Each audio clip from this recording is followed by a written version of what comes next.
Bro,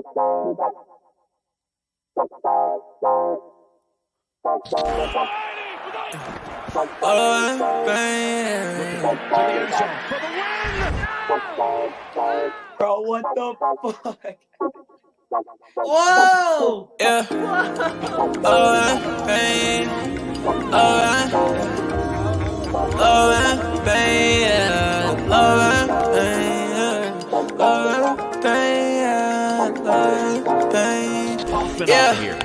Yeah.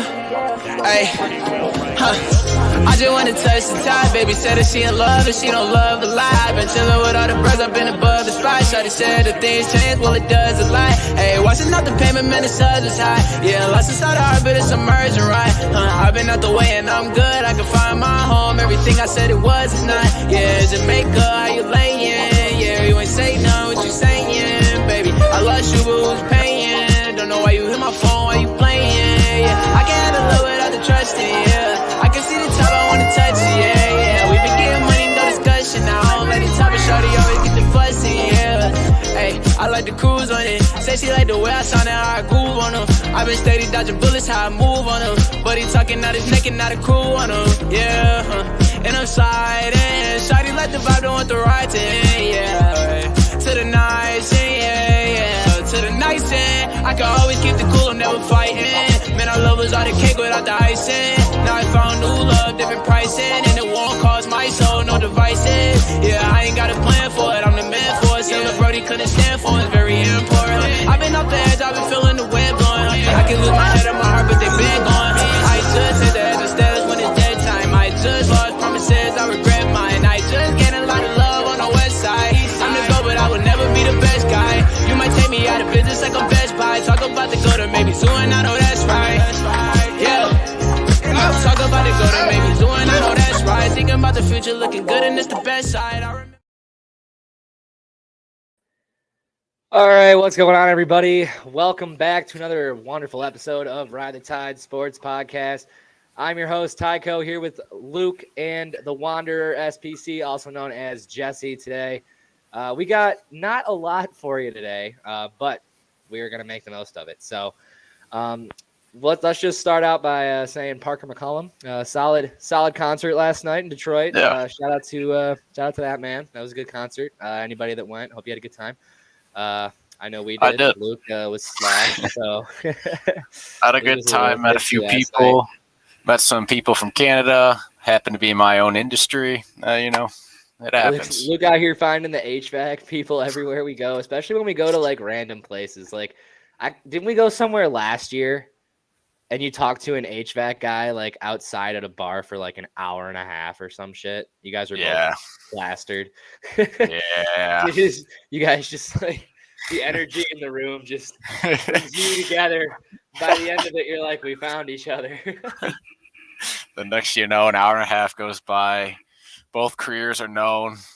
And then just talking about a bunch of equipment, it happens. Jesse, how'd you spend your night last night? Were you at the old Bubba's 33? I can't hear you, sir. Oh, really? Oh, yeah. I don't know why I can't hear you. I could hear you slightly. I can hear you just very quietly. Is that better? We all good? I hear you now. Yeah. Yes. Last night I left at 10 and I only worked like 6 hours, so it wasn't that bad of a day. But me and the old chat, I was up with them till about I went to bed at 6. In the morning? Yeah. Oh, that's fun. The kid wasn't up the whole time, right? He was just in and out. For 6 hours. I was just like, in case you wake up, I'm here for you. That's actually crazy because I woke up at 6 and then went back to bed again and woke up at 9. Yeah, bro. For whatever reason, my body is on such a schedule. It's 8 hours no matter what. I went to bed at 1. I woke up at 9. Every night, I wake up at 9, wake up at 5. I go to bed at 9, wake up at 5. Whatever reason, it's always 8 hours exactly. I'm not mad about it. So we'll take it. Let's hop into some news. what we have tonight for you. Well, if you're not going to watch the NHL All-Star game, which I believe is actually a little bit before this, so you don't have to worry about that. You can watch them both. You can watch the NHL All-Star game and watch some UFC. But we have Derek Lewis main event tonight. It's slated for 1 a.m. Hopefully, it's not actually 1 a.m. because oh my god, I'm gonna need a nap today. But let's just start it off with the UFC. I'm excited for this one, and let's get into it.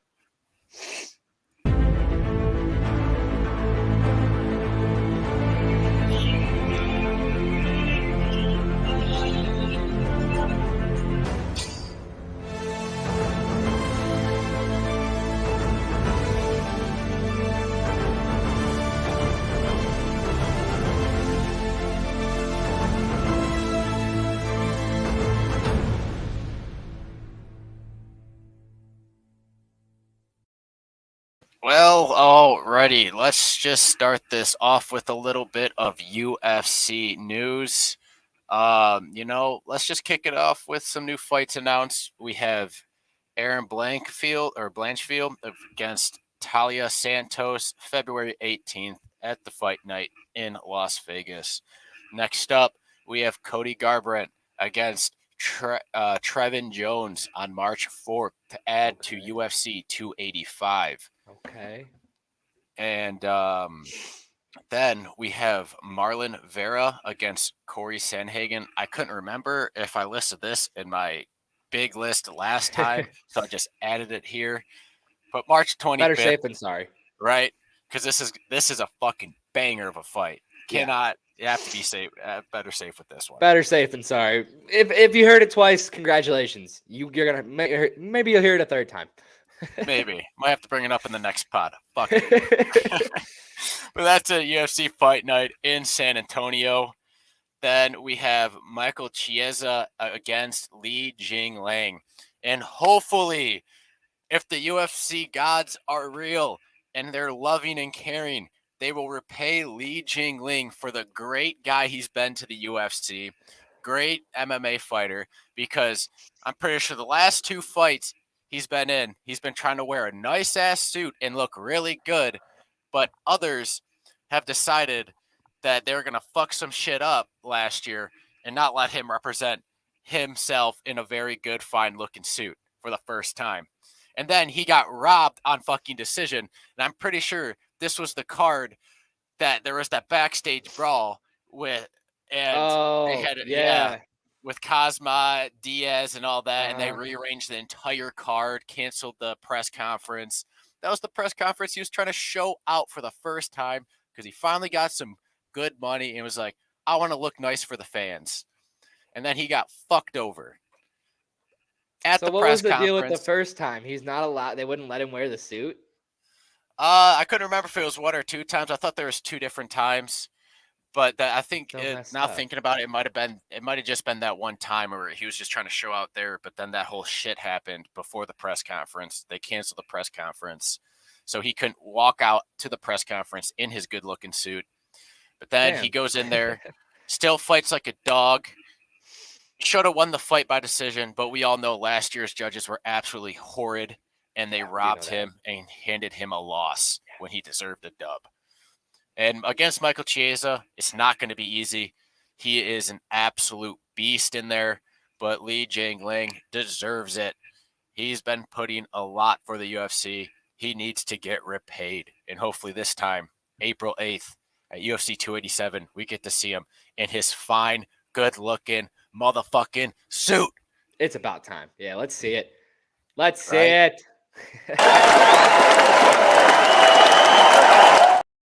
Then, obviously, you know the trend for the first 4 months of the UFC with Dana announcing all these fights. We have another banger for you because we have Max Holloway going up against Arnold Allen, the number 2 against the number 5 in the featherweight. These two, Max Holloway is always a fighter. He fought Volkanovski last time. You know, it wasn't pretty. It was ugly straight up for him, but he was in there the whole time, throwing back, never giving up. Max motherfucking Holloway, man. Gotta love him. And Arnold Allen is just as fun of a fighter to watch and throw. I think you're going to love that one, Ty, in my opinion. I couldn't agree more. I mean, there's a lot of fights that you're probably going to be liking coming up, but this is definitely one of the top ones. No, based on like what we've talked about the last couple podcasts with UFC, there's a lot of stand and bang that I keep hearing about that. I'm like, let's fucking go. This might be my year. This is definitely your year, Ty. This is your year and the year of the judges, because so far the judges have come correct. And hey, whack and whack. We're 5-0. 5-0. You're 5-0. I'm 6-0. We couldn't ask for anything better. Nope. And it's time to move to 7-0 for me and 6-0 for you on the next fight night. But before we get there, we got two little things of news that I gotta say after those fight announcements, because we have just found out today that Conor McGregor and Michael Chandler are set to be Tufts 31 coaches. It's set. Who the fuck is that guy? God, I couldn't be any happier, because that means McGregor is coming back and we're getting a fight, and it's against Chandler. And I know if you've watched Chandler fight before, all he does is stand and bang. And I know you know McGregor, and when he's on, it is a beautiful sight to see. This was beautiful. I can't believe this shit. And I'm happy that McGregor is finally going to be back in the ring, because let's face it, he draws the crowd. I know there's other guys that draw a crowd too, but he draws the crowd. Like internationally, fucking where he's from, they go nuts. It doesn't matter where they're at. Conor McGregor is on the card. He's the headline fight, and that place is going to be nuts. So he's the big payday money fight. There's been a lot of big stars in the UFC before him, but he basically damn near invented drawing in the crowd to create a wild night. And that is going to be debuting on May 30th, and it's going to conclude on August 15th, with the episodes airing every Tuesday. Was Conor McGregor the death of boxing? You know, because I think once Conor McGregor became a thing and everyone started going, what the hell? UFC? Ooh, UFC's kind of dope. I think boxing was like almost dead before that, and then he just put him in the coffin and slammed it. I'm gonna be honest, I was about to say that too. I was like, I don't know if he was the ultimate death of boxing, but he definitely helped out a big part in it, because boxing has been a dying sport for a very long time. And it just keeps getting like left in the past more and more, because now all you see is all these YouTube boxing events and all these people who are never boxers that are boxers now fight nobodies. And then even the actual boxers that you see fight, who are they fighting? Basically set up fight for them to win, because their opponent has like 80,000 fucking losses and like 2 wins. That's boxing, baby.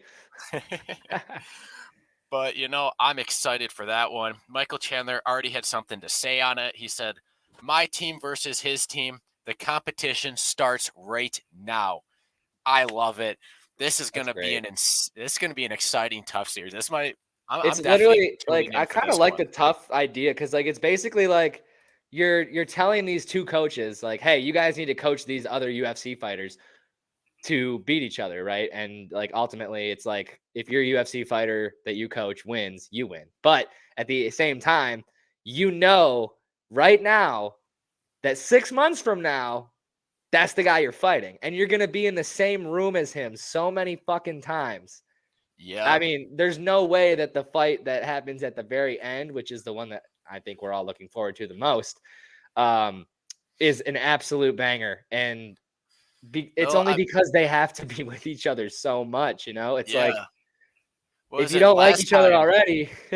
Yeah, no, exactly. But last time McGregor was a tough coach, it was actually kind of unfortunate, because it was against Uriah or Fabian. I forgot his fucking name. God damn it. Was it Uriah Hall? No, not Uriah Hall. It might have been, but anyways, he wasn't lined up to fight him. He was fighting one of his teammates, and McGregor got underneath his skin, got underneath all his team skin. That was not even even on his team as well. that he was coaching. But, I'm excited for this one because these two are actually going to end up fighting. These two are two very exciting fighters that love to strike. Oh, my God, I could not be any more excited. I couldn't agree more. But I can't find out when he was I can't find out who the other guy was. I tried to look it up real quick. They're just because he just announced the new tough thing. That's all that's coming up. So we'll figure it out another time. Oh yeah. But next up for the last bit of news we have Laura Sanko making her debut at UFC Fight Night 218. I believe it's this one coming up this Saturday. And Dana had some words to say. He said, "I can't think of anyone better to be the first female color commentator for the modern UFC era than Laura. She's worked incredibly hard to prove herself to get into this position, and I couldn't be prouder of her calling the action." Then she herself had some words to say, because obviously as the first female color commentator for the UFC, she was like because usually when there's like the first of something for a female in like sports wise, you're going to get a bunch of fucking losers. Like they're going to like chirp her and be like, and on her way up on the upbringing, because you're speaking on her upbringing in the UFC of just basically, how many people have you slept with? All this other bullshit. Like basically saying she didn't earn it. And she had this to say. She said, "The number of people I supposedly slept with is endless. It would be exhausting if it was actually true."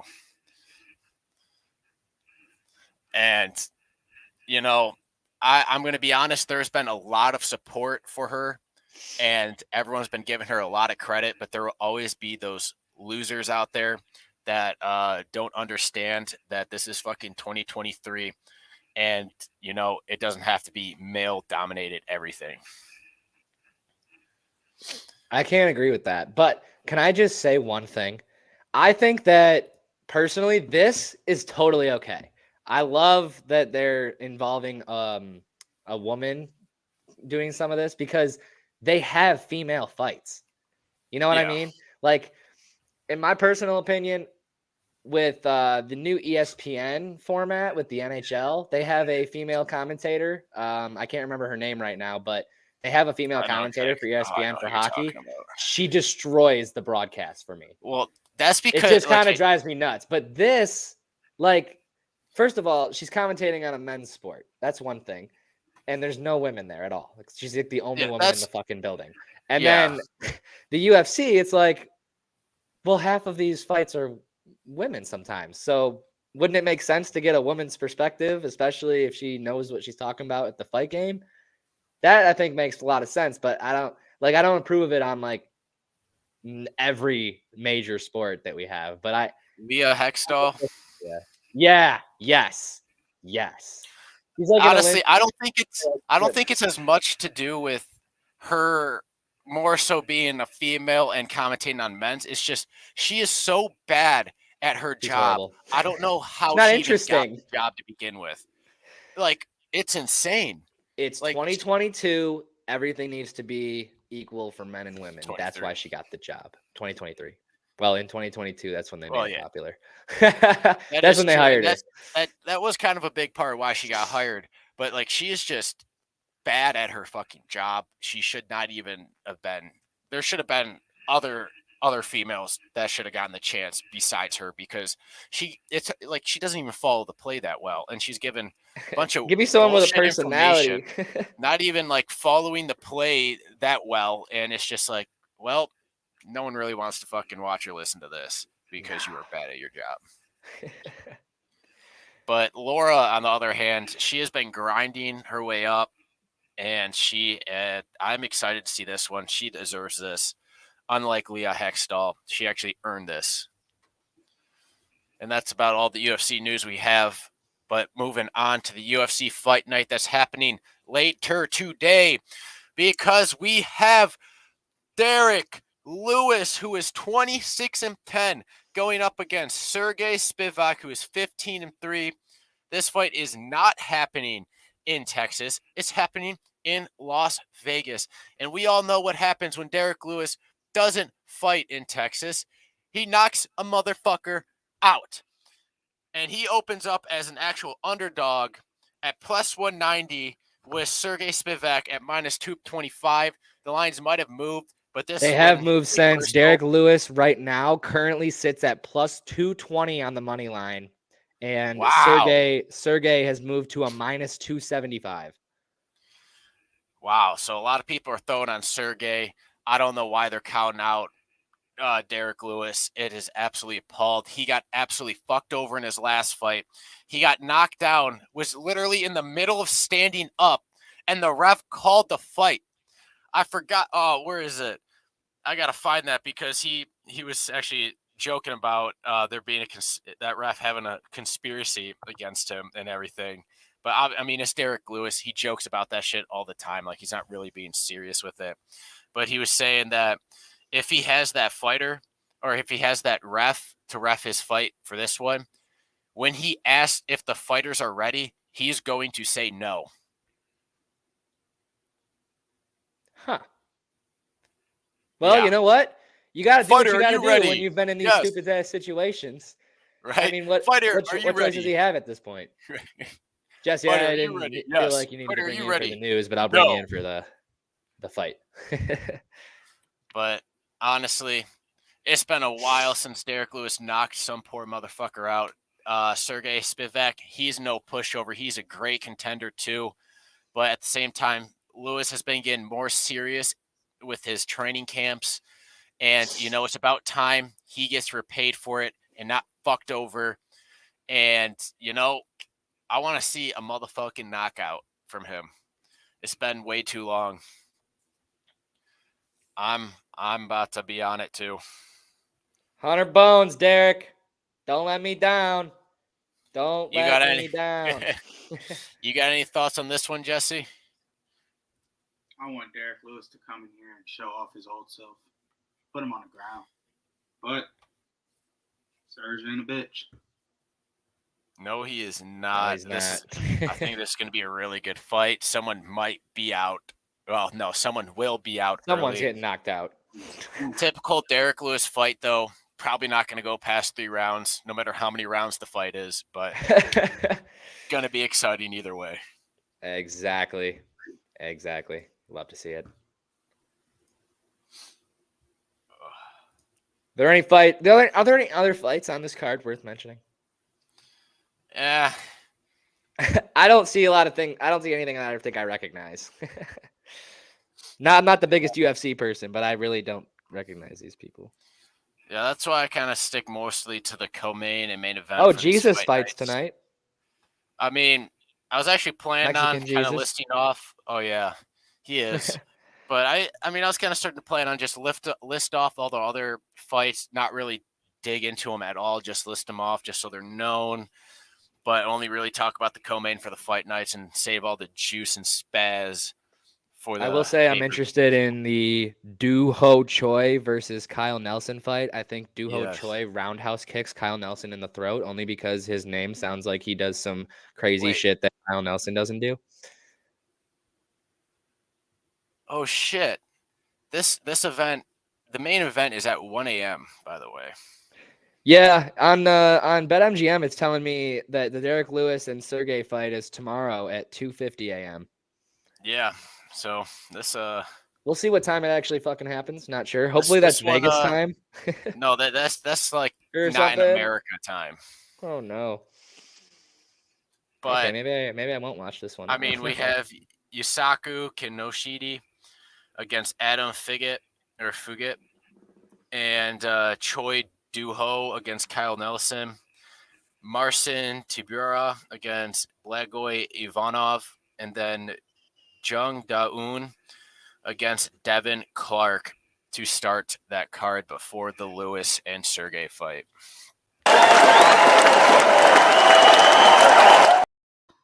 In the end, that's really all we got for the UFC. What's going on, guys? Tyco here, taking a quick break in the action to tell you about SixPackCoverage.com.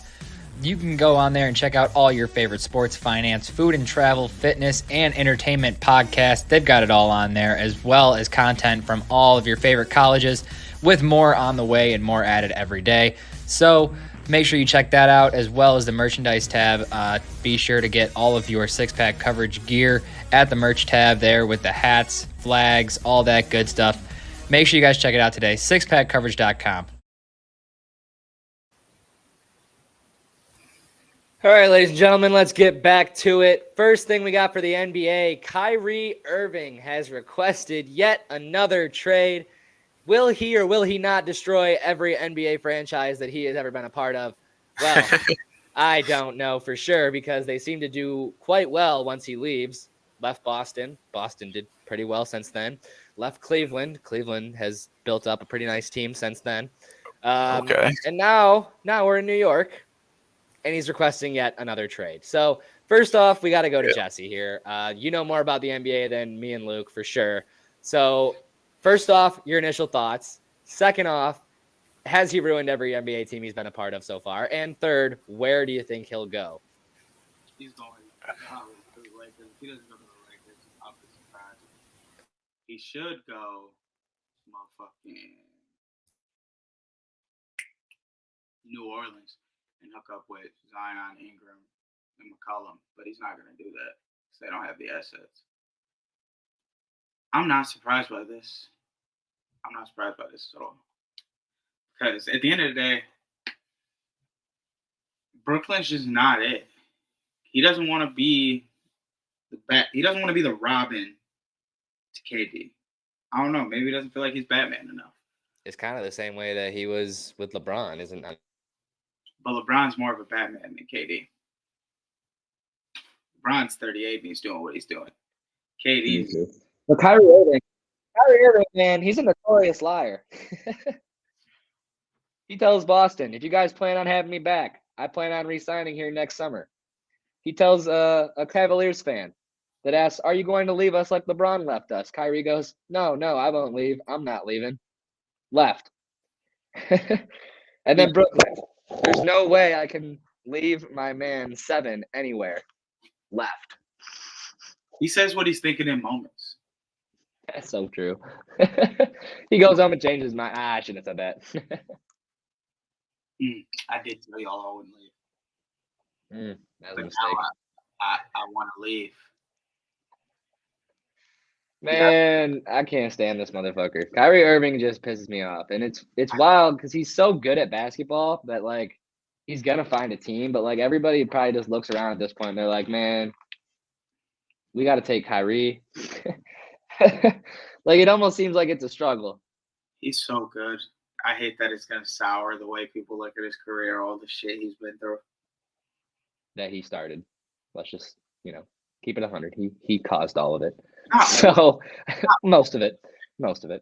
But yeah, man, Kyrie Irving is just he I don't know. He's bad for the culture on almost every team that he's been on, in my opinion. So He's the most human being we have in the NBA. Yeah, but some of those things aren't human. That man believes the world is flat. The next thing we have, though, is MJ Day, announced at an oddly convenient time. So when I say that, here's what I mean. So for the longest time, February 3rd, 2-3, has not been MJ Day. But all of a sudden, out of nowhere, it becomes MJ Day as soon as LeBron is this close to beating the all-time scoring record. So whose idea was this? Likely, it was either ESPN, who doesn't make a lot of ideas, so likely wasn't them, or it was Nike and Jordan saying, we need to save the fucking brand because pretty soon, Michael Jordan, to a lot of people that are buying our shoes, is not going to be considered the GOAT to a lot of these younger generation people who are growing up for the last 15, 20 years, watching LeBron James be the best in the game. So it's very oddly convenient that all of a sudden MJ Day is announced right before LeBron James is about to essentially become the all-time leading scorer in the NBA and be one of the greatest, if not the greatest. So I just think this is a little weird, Jesse. What do you think? I think that they were like, okay, Bron's about to pass Kareem. It's the year 2023, guys. We do February 3rd. We do like 23-23 Michael Jordan Day. Pull in some revenue. And they were like, that's what we're going to do. We need more money to get in front of this before all of our attention has to be expanded on the fact that LeBron passed Kareem. Because we know basketball gets a hell of coverage on ESPN. Oh, yeah. They do. I mean, basketball gets majority of the coverage, to be honest, especially this time of year. Mm-hmm. And so I just think that this is such an oddly convenient that they would do this. I think LeBron is in Michael Jordan's head. I think he's in his head. I think Michael Jordan's starting to think that he might not be considered the greatest to some people, and that's starting to bother him. So he's trying to do everything he can to make sure everybody's always going to remember. Because they didn't just make it. I'm almost positive they did not just make it Michael Jordan Day for that day, and it will never happen again. I'm pretty sure it's always February 3rd now. I'm pretty sure that they made that a thing. So, plus, they wear the same number. He had to lock it up before someone else could lock it up. Before someone claimed it LeBron Day. I don't know, man. Like, I get it. But, man, you're like 60 years old. Just get over it, bro. You were great. Everybody thinks you were great. No one's saying you weren't great. But there's other great people, too. Okay? There's other great dogs, too, as well. You know, the Podwiener's back. Extra. What up, Podwiener? The funny thing is, he'll always get talked about for going the finals, so he can just sit down. Yeah. Like, why is it that big of a deal? And, like, Michael Jordan is notorious for not being reachable by the media. Like, he is, I don't talk to the media, yada, yada, yada, yada. And then last year, oh, LeBron this, LeBron that, LeBron this. Michael Jordan documentary. Okay. Yeah. You can't tell me that LeBron James is not in his head. But we will move on. I don't have any more basketball news for you. So I do have some picks. So we'll get into that right now. Ladies and gentlemen, it is now time for Ride the Tide Sports Podcast Picks of the Day.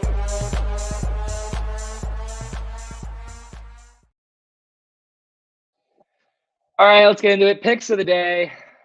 So we're going NBA because, well, Dylan gave us 3 NBA picks last time. They were all on the same day. Those are all over now. So we will get into today's picks. Now, this one's really interesting. I need somebody, either Luke or Jesse, please look up who is not playing for the Phoenix Suns. Because the Phoenix Suns are playing the Detroit Pistons tonight, and the spread is 4.5 points. So something doesn't seem right. As much as I'd love to, I don't know if I know. I think Jesse's looking at it right now. Oh my God. It just doesn't make any sense to me, if I'm being quite honest with you. But all right, first game I got for you guys is the Miami Heat traveling to Milwaukee to take on the Bucks. The spread is 5, not 5.5, just 5. So Miami Heat and Milwaukee Bucks. We'll start with Luke. Miami Heat. Why can't I find the Miami Heat right now? God damn it. Well, the Bucks are home, right? Yes, sir. Well, because I can't find Miami Heat on the god. Oh, there they are. I found them. Oh, goddamn. I don't know if I can trust that. I might have to stick with the Bucks on this one. Gotta trust them at home. Big time home team. You know, and they're on a 6-game win streak right now. They're hot. And all I've known in basketball, the teams that are hot tend to stay hot and roll. Milwaukee money line. All right, Jesse, what you got? I think it's Bucks -5. Don't think the Heat can keep it that close? Nah. Okay, I'm riding the Bucks money line too. So not a juicy play at -200, but I'll take it. -200 Bucks money line. It's a buck sweep for the first pick.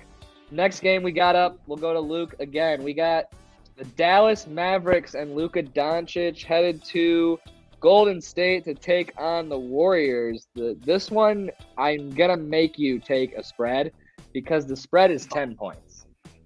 Well, who's it in favor for? It is in favor of the Golden State Warriors, minus 10. Fuck, I was about to hammer their money line if they're the underdogs.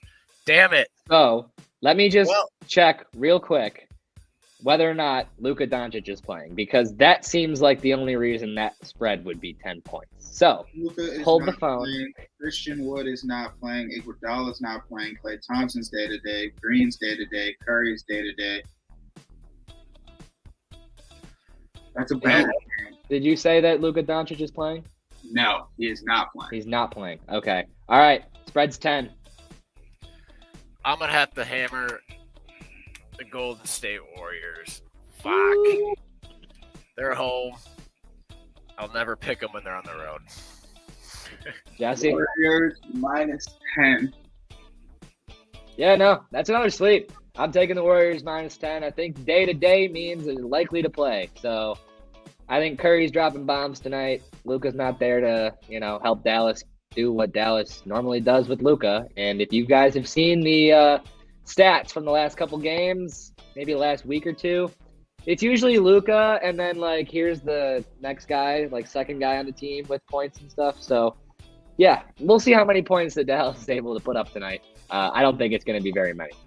And then the last game that we have is the Pistons and the Suns. Jesse, did you figure out why this spread is so close? Devin Booker out. Cameron Devin Booker out. And who? Cameron Payne. Cameron Payne. Okay. All right. I've been kind of betting a little bit on the Suns a little recently in my lays. And I've been kind of noticing that Booker really hasn't been in the lineup as much. And they've still been kind of winning for me. So it's still fucking bright as shit in here because we're hammering the Suns. Pistons money line. Why?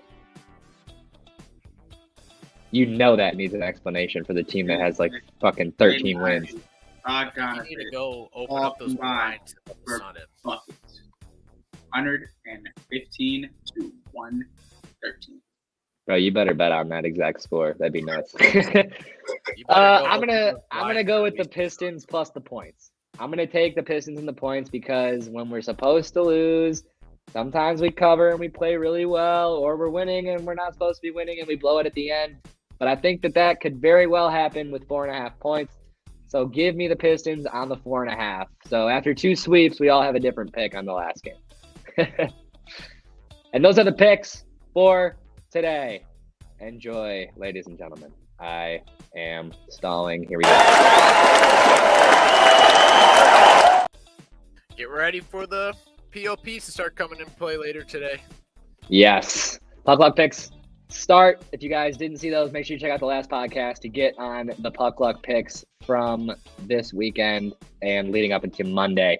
The next thing we have, though, is a little bit of NFL news. Jesse is going to take this one and explain it to the people, and then we'll talk about it real quick. But there's a little bit of a situation that came out of Cincinnati. Joe Mixon. I really want to know what that lady said to you to have you point a gun at her face and tell her you were going to pop her right there. Because even though you got the walk-off, even though nothing's going to happen, everything's all good, everything's all dandy, it did happen before you had to play a big game. And you also didn't get a lot of playing time in that game compared to the other running back. And I wonder if this had anything to do with it. Did the team know, but no one else knew? Mm-hmm.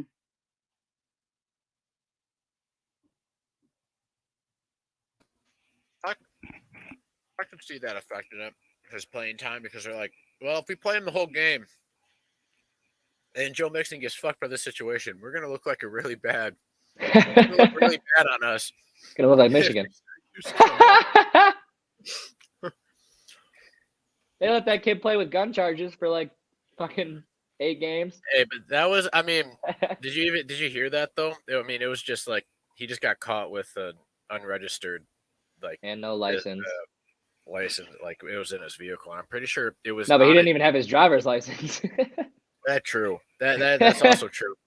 But I'm pretty sure the gun license was actually like on the way of coming, but he still had it and was dumb enough to keep it in his car. Yeah, but you'd still end up looking like Michigan if you let him play, and then some bad shit came out. But regardless, Joe Mixon, man, look, what the fuck? This is Jesse.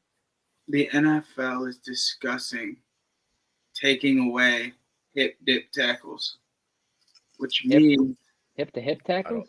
No, the tackles where you grab at the hips and fall and bring them down. Why is that not okay? Because that's what they believe has been causing a lot of these ankle injuries. Fuck the ankle injuries. Like Tony Pollard. The conkies are the problem. The Tony Pollard injury, the ankle sprain to Patrick Mahomes in the recent weeks at least. Oh, like when he grabbed onto his back and then slid down? Yeah. You can't take that out of the game. They want you to just crank them, but at the same time, you can't crank them. You can't take that out of the game, though. Like, you can't – bro, at this point, you're not going to be able to tackle it. It's going to be flag football.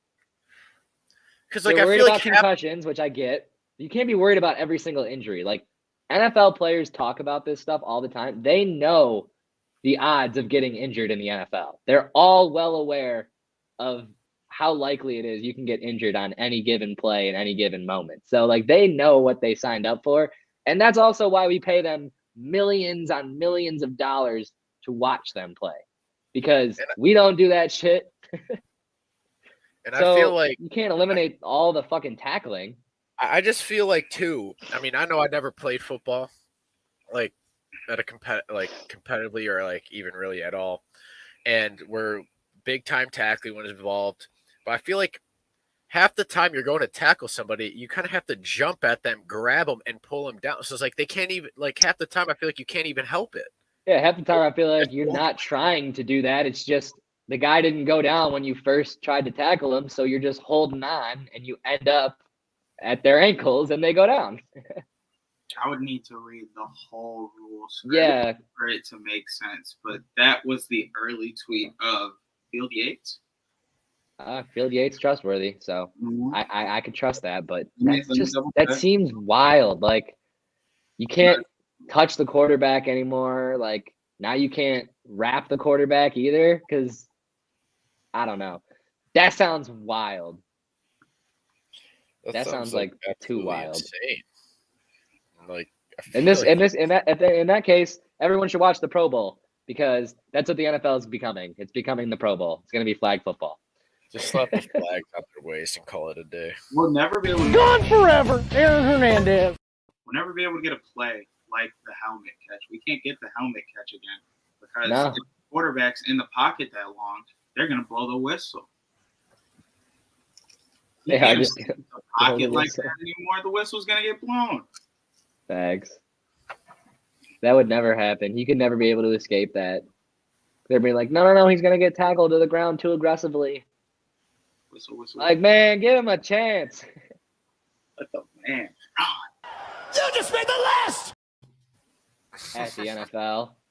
You just made the list!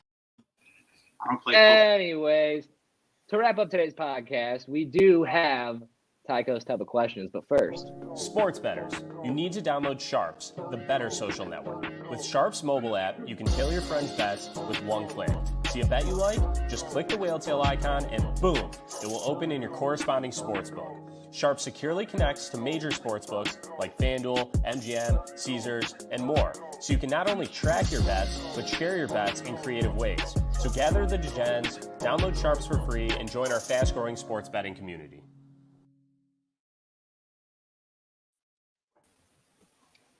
All right, now that we've heard from Sharps, let's get into Tycho's type of questions.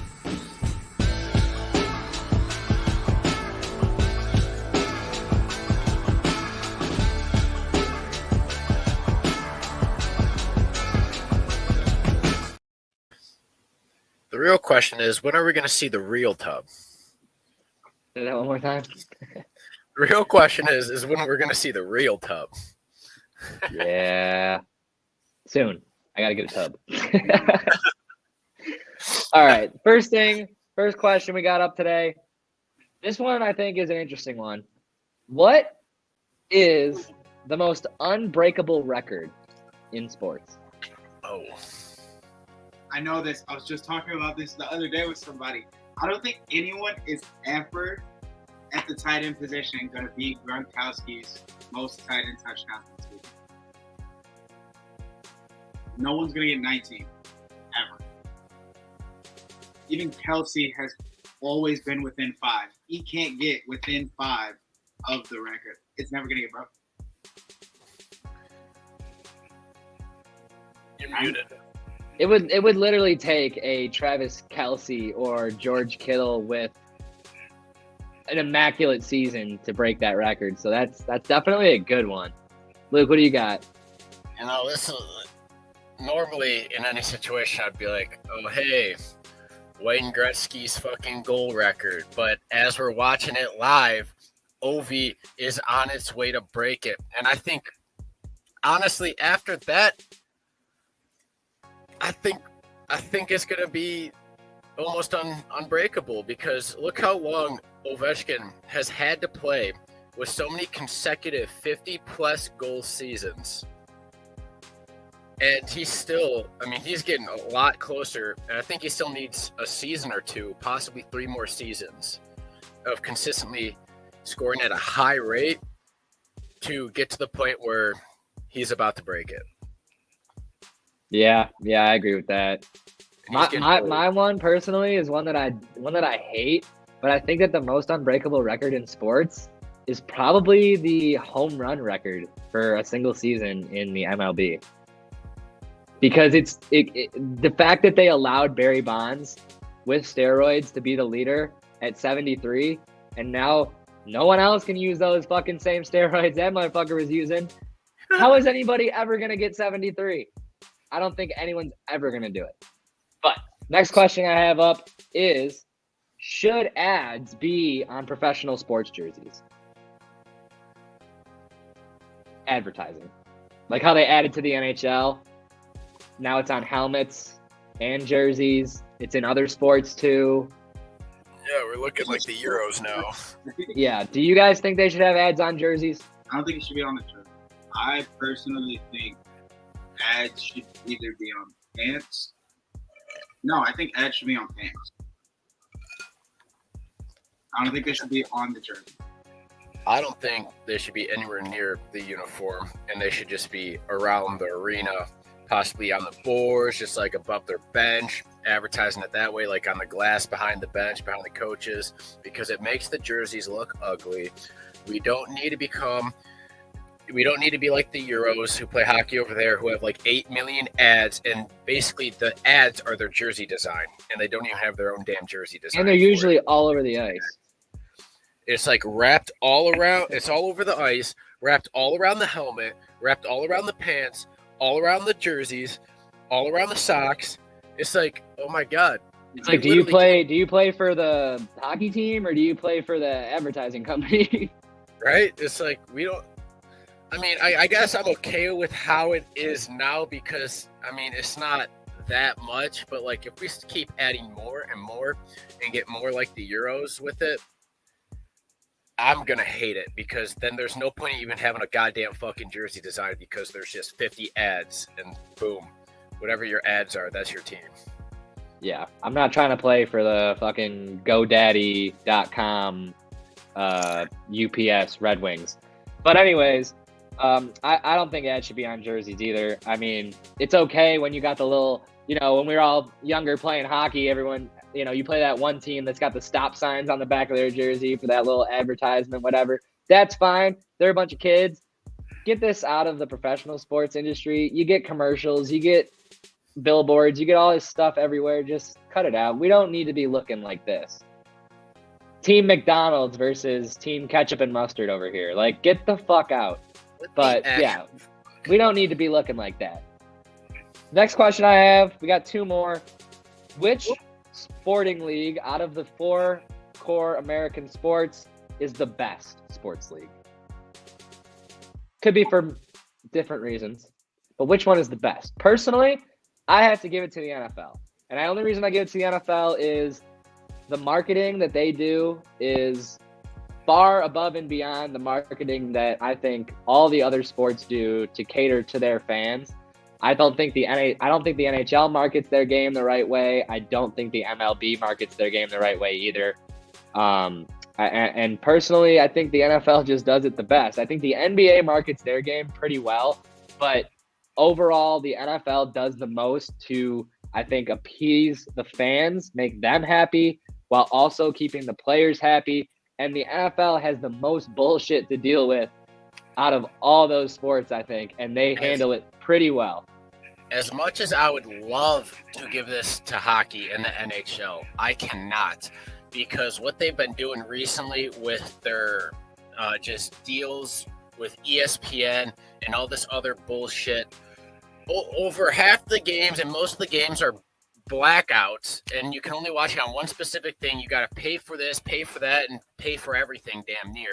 It's hard to watch hockey games if you love hockey. You can only really watch your own hockey team.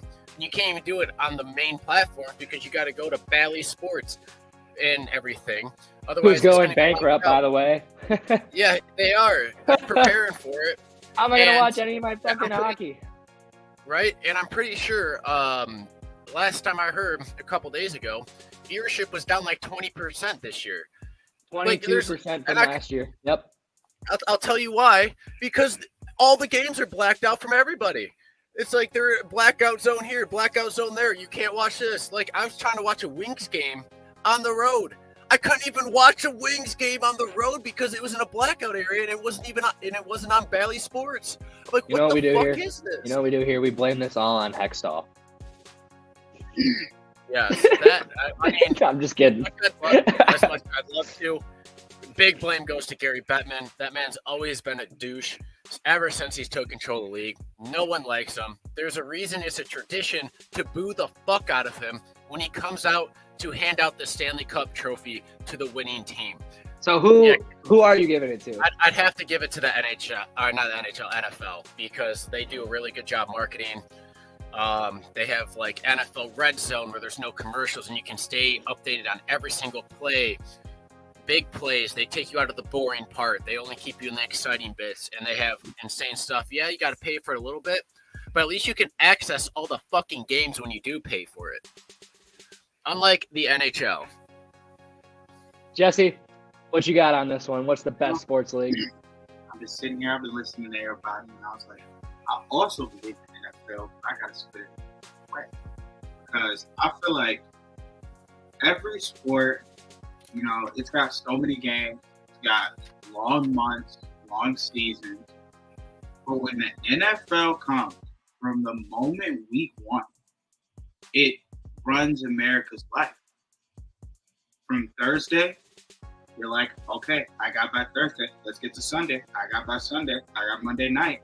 Monday night done. I got to get to Thursday. And I feel like your whole day, whole week is like football. You know, this is happening because football's this day. Football's this day. Football's this day. And the crazy part about that is hockey's on damn near every single day, and they're still not marketing that well.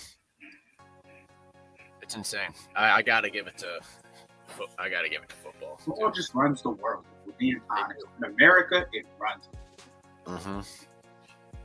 Fuck, I'm pretty sure even in Canada for the NHL, it's still just as fucked for them. And they love, and hockey is the number one sport in Canada. Hockey in Canada is like football in the U.S.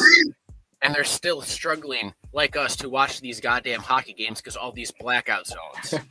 Holy we're all in a big pot of what the fuck right now. But one more question I have for you guys. It kind of falls towards the MLB record I said would never be broken. Should steroids be legalized and monitored in professional sports? I only say this because sports are simply for our entertainment. And don't we want the athletes to be the best they can be? Only baseball. What do you guys think? Only baseball. Only base. Yeah, no, I agree with Jesse because only baseball. I want to see dinger after dinger after dinger. Maybe if the Tigers were allowed to use some fucking steroids, we would have had some sort of an offense. We might have actually been able to hit the ball. Instead, we got to make the wall smaller because no one can hit it out there. I guarantee you. Gone forever, Aaron Hernandez. Guarantee you give them some steroids, they're dinging it out of command. Now, everybody, the athletes, they all know the setback steroids can do for you. Like, there are negatives to steroids. But, like, it could only be baseball because, like, Usman doesn't need steroids. Derrick Henry doesn't need steroids. Zion doesn't Oh my need God, bro. The UFC on steroids, dog. No. Roid rage at the end of a match? No. Hey, Anderson Silva. They'd both be roid raging. I get all the standing and banging fights I want, bro. Hey, the big great fight between Anderson Silva, the GOAT, one of the GOATs, and Nick Diaz, the older Diaz. Yeah. That fight got called a no contest because Diaz tested positive for THC and Anderson Silva tested positive for steroids. So after Silva won by decision, it got changed to a no contest. Nobody won because they both popped, and one was for steroids. And you know what? It was one of the greatest fights that people have ever witnessed. So maybe it's not a bad idea. Maybe not in every sport, but hey. That's tough to say because how Anderson Silva fought, I mean, if a fighter wanted to just sit back and wait for him to start striking, there was no strikes being thrown in the 5 minutes of the round because Anderson literally would not throw until you came at him. It was insane. With UFC fighters, with how much they know is on the line in a fight, if I want to smoke THC and go out and bang, I should be able to. That is on me. Yeah, a lot of people had an issue with that. That's why Nick Diaz was suspended for like 5+ years and would have been out of the UFC for so long. It's because of all that. But it's not really a big issue now because as you see, Nate, his younger brother, has been literally lighting up at press conferences and everything. So it's not an issue now, and that's why even more people had a big issue with it because during Nick's suspension for it, they were okay with it, with everyone else doing it and starting to do it. So it was like, then unsuspend that man. Let him back in the UFC and fight. Yeah, I'd be pissed off if I was him.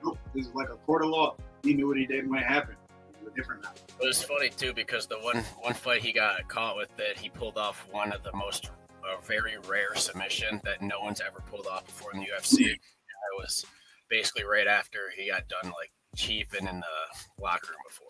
Hard. Look, the only thing I had to say on this is UFC should be the one sport that has always allowed THC because those guys deserve some weed after what they do.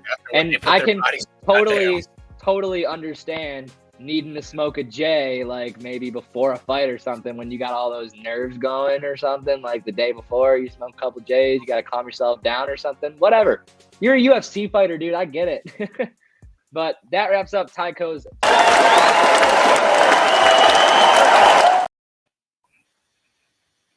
That also wraps up today's podcast as far as I'm concerned. If anyone has anything else they would like to add, please do so now. I would like to add to one thing to you motherfuckers out here who think Cincinnati's about to let go of T. Higgins. It ain't happening. We'll talk about it. We'll get that contract discussed. It'll get done. If we lose him, oh my God. You thought watching Dylan lose AJ Brown was bad? Oh my God. Oh my God, Jesse, bro, wait. I'm out. Wait until Dylan gets back on the pod and we tell him that Tennessee is literally going into a rebuild and he just doesn't know it. Yeah. Because Tennessee is about to be in a rebuild. Because I think they're going to get rid of Tannehill and Malik Willis. He needs. I don't think it's a receiver. They're about to go into a rebuild, and Dylan's not going to be happy about it. No, T. Higgins ain't going nowhere. No, T. Higgins not going anywhere. But we're going somewhere. If they are going into a rebuild in the deep one, I cannot wait to see the look on his face if Derrick Henry gets traded. Do you think they do that? I don't know. But if you're going for a massive rebuild, like you're saying, Not even massive. I think Tennessee could have been a different team this year if they just threw the ball half the time when they ran it instead, because they were like, oh, we got Derrick Henry, we're good. But, yeah, we'll talk about that more once we get Dylan back here to get his reaction. But we will see you guys on Wednesday. Make sure you guys stay up late tonight. Watch that fight with Derek Lewis. If you want, you can throw 100 on it with me and Luke. If not, you can bet responsibly, but we don't all the time. So, with that being said, make sure you guys check out Sharps betting app. Make sure you guys check out sixpackcoverage.com for all the merch and everything you need. Until next time, I'm Tycho. That's Luke. That's Jesse. See you guys later. peace.